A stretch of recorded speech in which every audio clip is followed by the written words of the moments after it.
get ready for this one, because our next story involves the kind of coincidence that Bob Mueller's interested in, even if it turns out to be just a coincidence. New reports that a Mueller witness once outlined how Russians could launch a web attack against a U.S. election.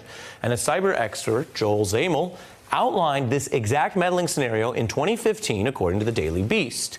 Some of the parallels are striking, but many people in cyber and law enforcement were imagining cyber attacks.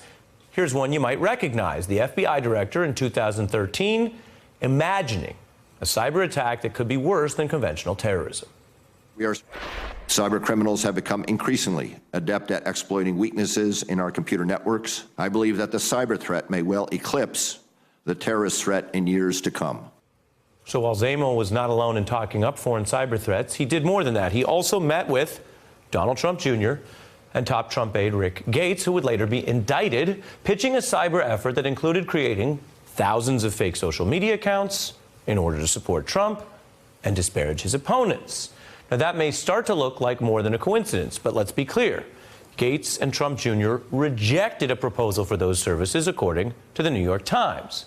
Now, the Mueller probe still took note, questioning this guy I'm telling you about, Zamel, and ultimately, of course, indicting Russians for cyber efforts that did sound similar, even if they were unrelated. The indictment charges 13 Russian nationals seeking to interfere in the United States political system, including the 2016 presidential election. The operation pitched to the Trump campaign is back in the news because it's on Mueller's radar and it's in a new report. And one of the creators of at least part of the pitch, Peter Marino, tells the Daily Beast that at the time that cyber campaign pitch felt like an intellectual exercise, but now it feels a bit too on the nose not to be disturbing. And as we like to do here on The Beat, we're going to the source. Peter Marino joins me right now. Thanks for being here. Thank you for having me. What was this pitch? And was it more of a what if you had a cyber attack like this, or how do you pull off a cyber attack like this? Yes. So the firm that was contracted to write the report, Wikistrat, sourced among a number of analysts, of which I was one, actually both of those questions, that what would the consequences be and how would it be pulled off? And that the speculations ranged from the possibility that it might do very little to the possibility that it could actually be rather substantial and rather deleterious to the institutional integrity of democracies. Very clear answer. So what's the point of sharing any of that with an active candidate or campaign? Well, the point could be in order to encourage them, or at least suggest the possibility that such techniques might be put to effective use on behalf of that candidate. Is this one of those things where the people who sit around and think about this all day are obsessed with it and everyone else was unawares until it blew up? Yes, I'd say that's a relatively fair assertion.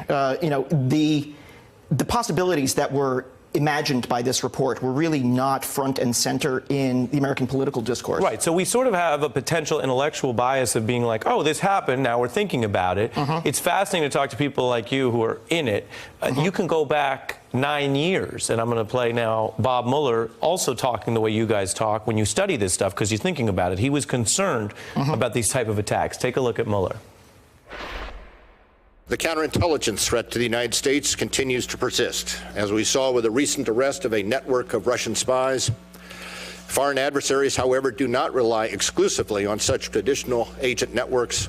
They increasingly employ non-traditional collectors, such as students, visiting scientists, businessmen, as well as cyber-based tools to target and penetrate United States institutions. I'd say he was onto something. Yes. I think you and your colleagues were onto something. Yes. The big question when it comes to the potential guilt here is, when you look at the presentation of this to those Trump aides, does that make them look worse because they knew about it, or better because they rejected it, or is it irrelevant?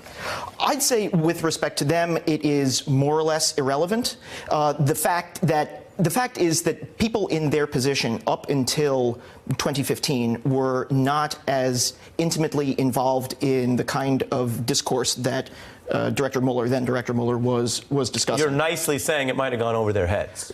Yes, I'm being rather euphemistic about it, but yeah. Why are you being so euphemistic? Are they friends of yours, or you're just a really nice person? I tend not to want to speculate about people's intellectual capacity without speaking to them first. Well, but what if you have a study of them? I mean, you watch someone speak enough on TV and you say, do they get it or not? Insofar as that, then yes, I would say probably it went over their heads. Right. Fair. And final question, can these kind of efforts swing an election or not? Is this all background noise? They can swing an election. The more significant thing that we were talking about in the report was actually the long-term potential damage to the integrity of democracy. Which we're seeing in the Mueller filing tonight. Hey, I'm Ari Melber from MSNBC. You can see more of our videos right here, or better yet, subscribe to our YouTube channel below. You could have been anywhere in the world, but you're here with us, and we appreciate that.